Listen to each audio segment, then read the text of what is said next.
Donald Trump's position, his opposition to the Clean Power Plan. Okay?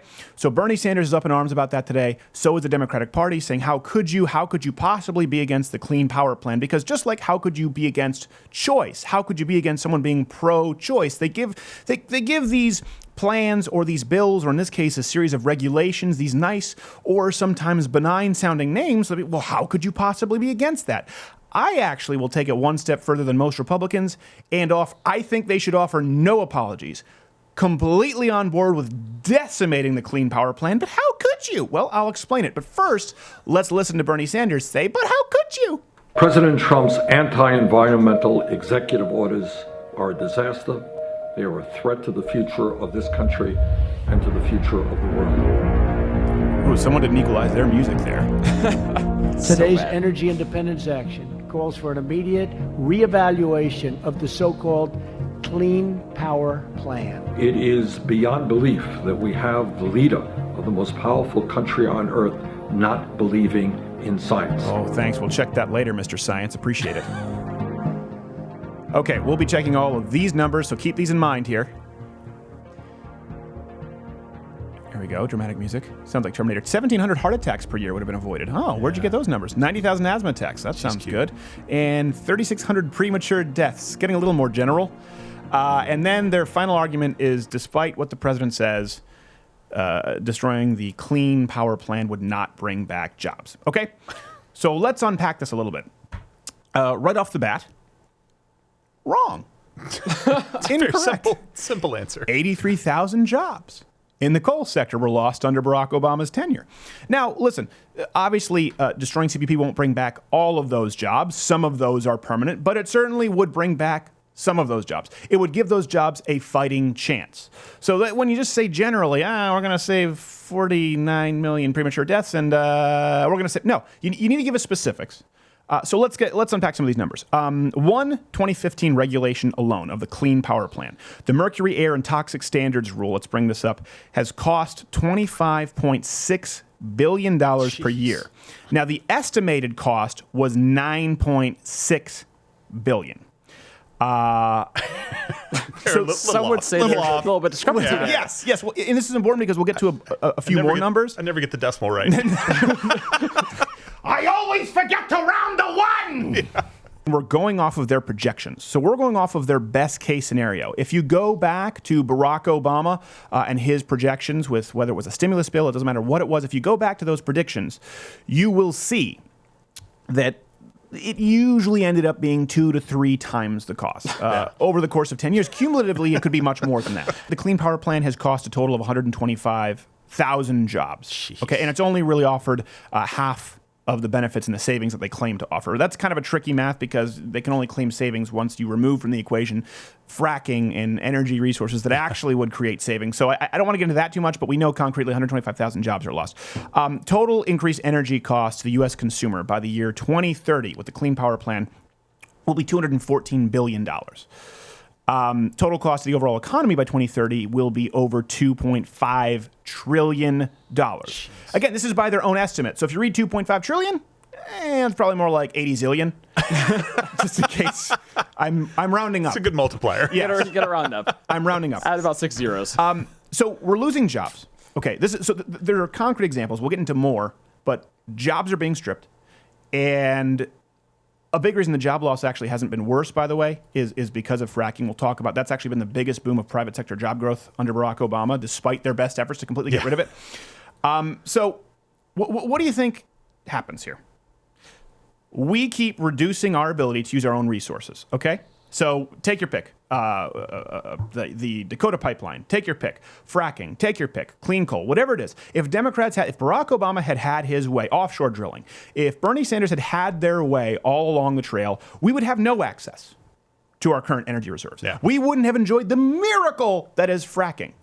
That has unleashed our own resources with a power that we could have never even possibly imagined. It is probably one of the greatest modern miracles that I can think of is fracking. So if they had their way all along the trail, none of these forms of energy would have been accessible to us, okay? So not only would we have killed our own jobs, not only would we have reduced our ability to use our own resources, not only would we have increased the costs of energy for ourselves, of course, at this point in reality, we still are dependent on fossil fuels or gas of some sort. Yeah. So we're not set up yet for wind and solar across the entire country. Right now, in the real world, 2017, we need to get our energy from somewhere. Where do you think we're going to get it? We're going to get it from countries like Saudi Arabia, who couldn't give a rat's ass about environmental standards. Oh. You think when they're pulling that oil from the earth, they have the EPA overlooking them? No. Bernie brings up some statistics there, which are interesting. He says that the Clean Power Plan would reduce current power plant carbon emissions by 32%. Okay, that's his big claim there. Again, best case scenario with his estimates, they reduce it 32%. Okay, let's say we do that. That's still less than 1% of carbon emissions on planet Earth.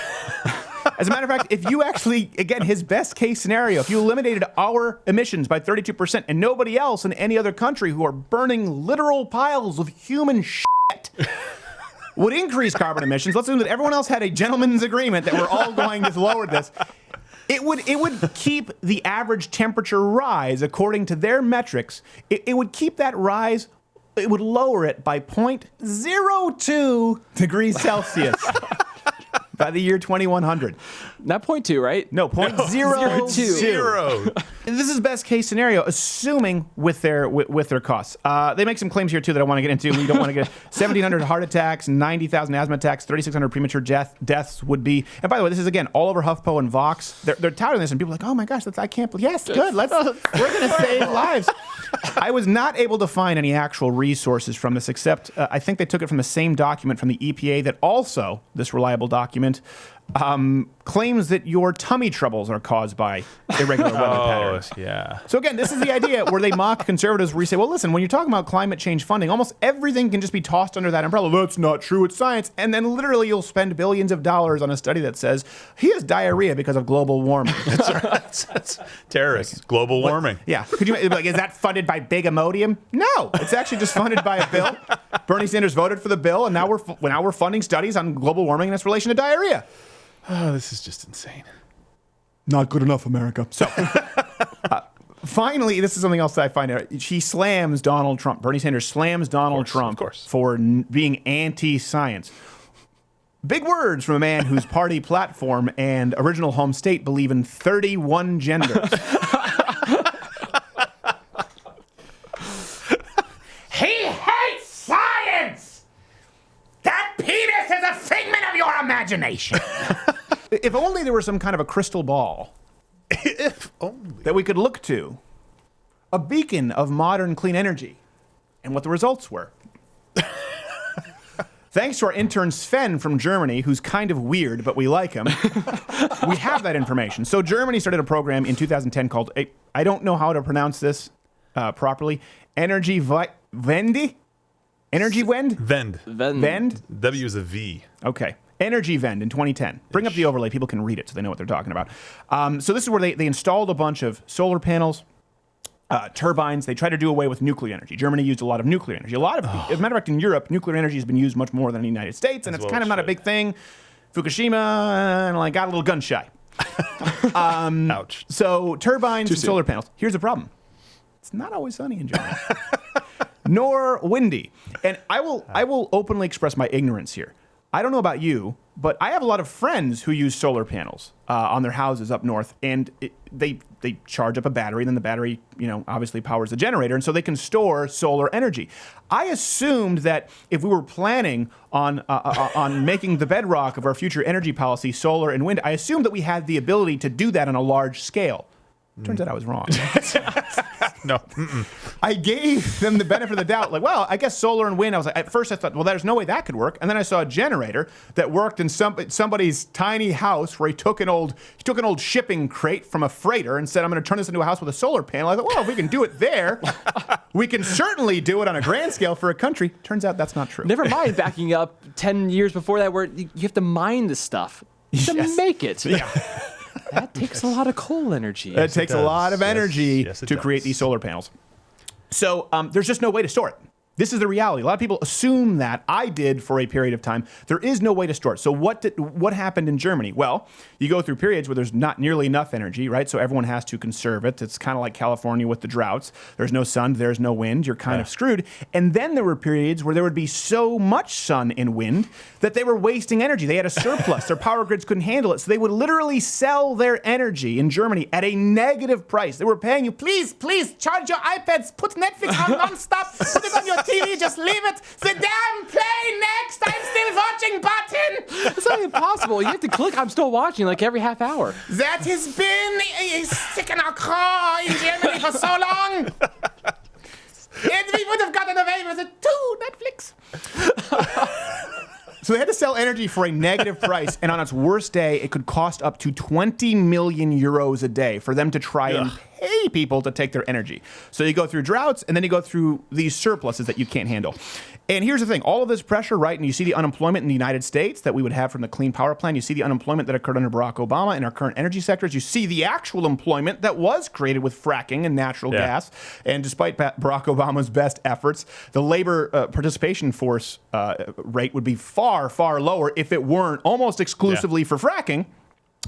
What did we get in Germany? Well, actually, all of this led to Germany in 2015 increasing carbon emissions. Let's recap this, okay? We're going to lose hundreds of thousands of jobs, potentially millions of jobs. Best projected deficits and increased spending are in the many, many trillions. Again, probably the tens of trillions. Completely unreliable energy that cannot be harnessed in times of drought. It will increase our dependency on foreign oil and foreign forms of energy, period. And at the end of the day, if we don't hit our best possible scenario of decreasing the average temperature rise over 100 years by 0.02 degrees Celsius, we might actually increase carbon emissions. So, yes, I say to you, zero apologies. I support not just Donald Trump, but anyone who wants to do away with the absolute hoax that is the Clean Power Plan. Thank you, Germany, for screwing up so that we don't have to. Hey, if you like this video, subscribe by clicking the subscribe button. It's in a circle now. It used to be a square, which most buttons aren't squares. Unless it's on a phone. There's square buttons on phones, but most buttons are circles. You understand what I'm talking about. Or watch the recommended video, which is popping up in a box, or subscribe at louderwithcrowder.com/mugclub. Join the Mug Club so you can get the daily show. And that means that you are not beholden to the YouTube censoring overlords. But let's be honest. You like being there where you are, under their thumb. Power bottom you.